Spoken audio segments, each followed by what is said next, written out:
Breakup sad love story. ये बात है सितंबर 2018 के वक्त की, जब मेरी और आरुषि की बातें बहुत कम होने लगी थीं। मैंने आरुषि को कई बार पूछा था कि आजकल क्यों तुम मुझसे बात कम करती हो, कोई प्रॉब्लम है क्या, कोई परेशान कर रहा है क्या। लेकिन आरुषि ने मुझे कुछ नहीं बताया।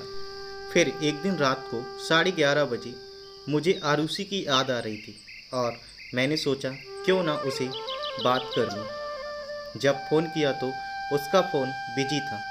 मुझे बड़ी हैरानी हुई कि इस समय उसका फ़ोन बिजी क्यों है। मैंने 2-3 बार ट्राई किया लेकिन फिर भी बिजी था।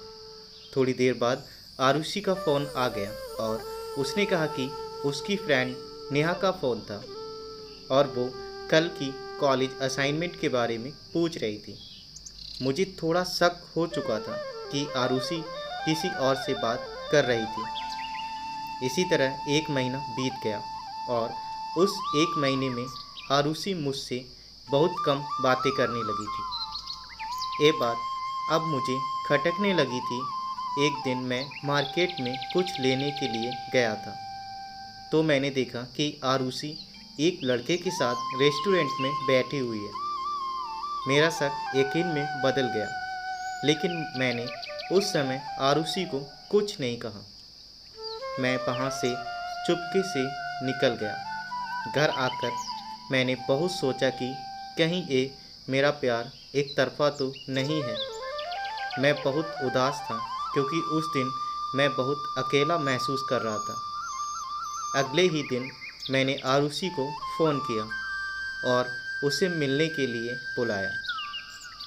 मैं अंदर ही अंदर जानता था कि ये शायद मेरी आरुषि के साथ आखिरी मुलाकात होगी। उस दिन मैं बहुत इमोशनल था। मैं आरुषि को मिला, उसका हाथ पकड़ा और मैंने वो कहा जो मैंने कभी सोचा नहीं था। मैंने आरुषि को कहा, आरुषि मैंने तुम्हें बहुत प्यार किया था।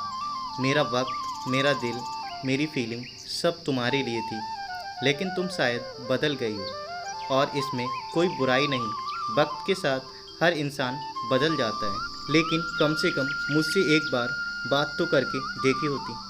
खैर, मुझे पता है कि तुम्हारा अफेयर किसी और के साथ भी है और इसीलिए मैं चाहता हूँ कि तुम मेरे इस बंधन से आज़ाद हो जाओ। मैं नहीं चाहता कि तुम मेरा दिल टूटने के डर से मुझे कुछ ना कह पाओ। इसीलिए आज मैं तुमसे कहने आया हूँ, आरुषि, आज के बाद मैं तुम्हें कभी नहीं मिलूँगा। और हाँ, मैं तुम्हें तुम्हारी ज़िंदगी के लिए शुभकामनाएं देता हूँ और चाहता हूँ कि तुम ज़िंदगी में हमेशा खुश रहो। आरुषि बिना कुछ बोले मेरी बातें सुन रही थी। शायद उसे पता था कि मुझे उसके अफेयर के बारे में पता चल चुका है। उसकी आंखें नम भी थीं, लेकिन अब मुझे कोई फ़र्क नहीं पड़ता था। उस दिन मैंने सीखा कि जो तुम्हारी खामोशी नहीं सुन सकता वो तुम्हें लफ्ज़ भी कभी नहीं सुना सकता। कभी किसी को इतना प्यार मत करो कि वो तुम्हारी ज़िंदगी बन जाए। उसके जाने के बाद जीना बहुत मुश्किल हो जाता है। प्यार ज़िंदगी में सिर्फ एक बार होता है और इसलिए बड़ी सावधानी से अपना लाइफ पार्टनर चुनिए। गलत लाइफ पार्टनर चुनने से आपके इमोशंस और फीलिंग का ही हनन होगा। इस दुनिया में माँ बाप से ज़्यादा कोई तुम्हें प्यार नहीं कर सकता। वो चाहे तुम्हें डांटते हों, लेकिन हमेशा तुम्हारा भला ही चाहते हैं।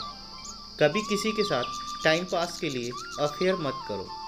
दूसरों के इमोशंस और फीलिंग के साथ खेलने का तुम्हें कोई हक नहीं है। लोग वादे तो करते हैं, लेकिन तोड़ भी बड़ी आसानी से देते हैं। जब दिल टूटता है तो संभालना बड़ा मुश्किल लगता है। ऐसा लगता है कि ज़िंदगी रोज़ मौत दे रही है। तो साथियों, कैसी लगी आज की ये लव स्टोरी? कमेंट बॉक्स में जवाब दें। चैनल पर पहली बार है तो चैनल को सब्सक्राइब करें, वीडियो को लाइक करें और अपने दोस्तों के साथ शेयर करें। Thanks for watching.